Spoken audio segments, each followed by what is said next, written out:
तर व्हिडिओ करायचं कारण हे आहे की लास्ट टाईम मी एक व्हिडिओ केला होता की स्वतःचं मूल गमावलं तरी पण सुनेला समजावून सांगणं ही महत्त्वाची गोष्ट आहे आणि खरंच मी नशिबान आहे, मला सासू चांगली भेटली.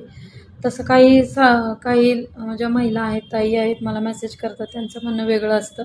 तर हे काय मी सगळ्यांचं नाव घेऊन सांगणार नाही, पण अशा स्पेशली ज्या चांगल्या आहेत महिला मेसेज करतात, तर त्यांच्यासाठी एक आहे की कोणी काहीही म्हणू द्या. खास करून जे जॉईंट फॅमिलीमध्ये राहतात ना, त्यांना हा प्रॉब्लेम असतो.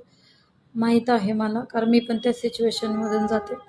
तर मला फक्त त्या लेडीजला एकच सांगायचं आहे की वेळ ही सगळ्यांवर, प्रत्येकावर येते. इथं कोण अमर होऊन आलेलं नाहीये. आज उद्या ते पण जाणार आहेत, मी पण जाणार आहे, तुम्ही पण जाणार आहे. त्यामुळं एकच ध्येय ठेवायचं की त्यांच्यामुळे आपल्या मुलांचं नुकसान नाही झालं पाहिजे. कारण आपल्या मुलांच्या डोक्यावरून वडिलांचं जे छत्र गेलेलं असतं, त्यात आपण दुःखी राहिलं, टेन्शन आलं, ही काय मला बोलली, ती काय मला बोलली, ही माझ्याबद्दल अशी बोलली, ती माझ्याबद्दल, त्या कुणीही तुमची मुलं बाळं सांभाळायला येणार नाहीयेत. जे करायचे ते तुम्हाला स्वतःलाच उठून करायचं आहे. तर ठीक आहे, माणसाला टेन्शन असतं, आपलं दुःख असतं, आपला व्यक्ती गेल्यानंतर रात्री जेवढं रडायचं तेवढं रडून घ्यायचं, पण सकाळी उठून आपल्या मुलांसाठी तेवढं जोशाने आपण काम करायचं, ही गोष्ट लक्षात ठेवायची. कोणी कितीही काही म्हणू द्या, कोणाकडेही लक्ष द्यायचं नाही. कारण ते लोक नावं ठेवायला येणार आहेत, आपल्याला पोसायला येणार नाही. आज आपण उपाशी राहिलो तर ते देणार नाहीत. म्हणून कोणीही अजिबात टेन्शन घ्यायचं नाही, एवढंच माझं म्हणणं.